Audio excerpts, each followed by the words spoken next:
Star Wars Insider issue number 41.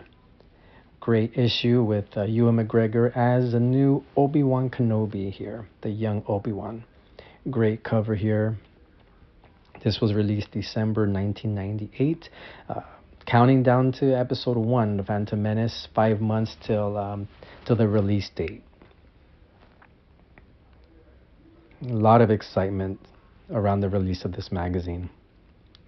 Star Wars was just back and everywhere. So a lot of memories with that. Prequel update with Rick McCallum. Here it's recently at this time announced the title of The Phantom Menace, and he just expresses how that title reflects the subject of the movie and talks about additional pickup scenes and the release date of May 21st, 1999, and how also George Lucas's son Jet came up with the Jar Jar name. So he goes on speaking about that.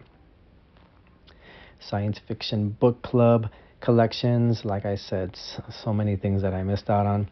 Dermot Crowley, Crix Madine, speaking about his role in Return of the Jedi. Memorable role for sure.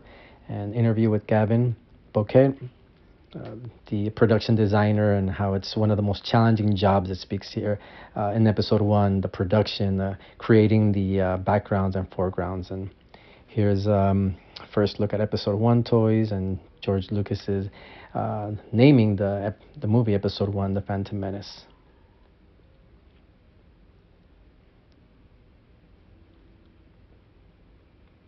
A lot of EU action figures from Dark Empire.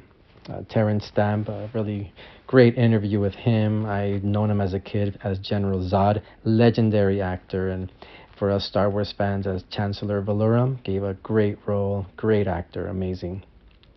And here he goes on speaking Superman 2, his big role and on that, and his previous roles as well. Jawa Trader, upcoming action figures, posters, statues, so much memorabilia, hats,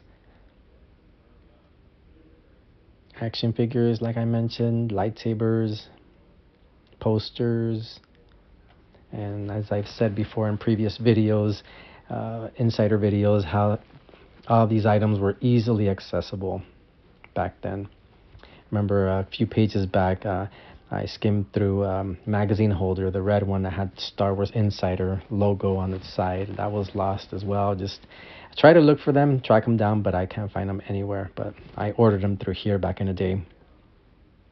I had about 4 or 5 of them.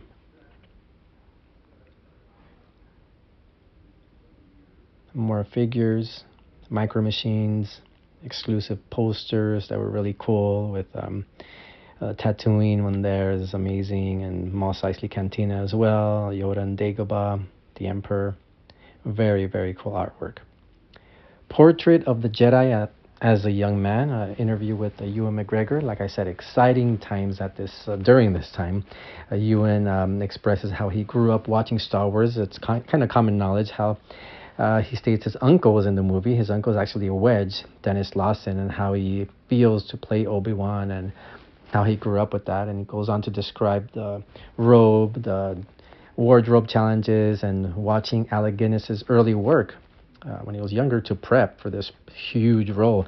He describes the lightsaber battles, how it's more aggressive here, obviously, in episode 1. So that got us very, very excited. More aggressive than the OT. And he also describes that famous sandstorm on location in Tunisia, how it destroyed so many sets there. Here's New Hope lost scenes, deleted scenes. Goes on talking about that. I remember as a kid I had this storybook based on, it's an adaptation for kids of New Hope, or as it was titled, Star Wars back then.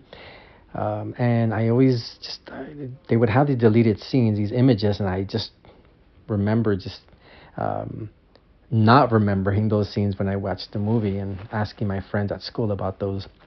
A new era of comics. So this is when Dark Horse started publishing Star Wars, titled Star Wars.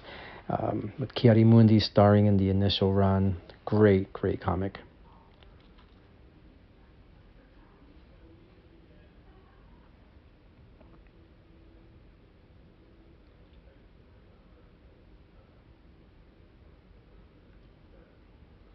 Micro Machines and the very, very cool poster of the Emperor um, hitting Luke there with Force Lightning from Return of the Jedi, and that is the issue.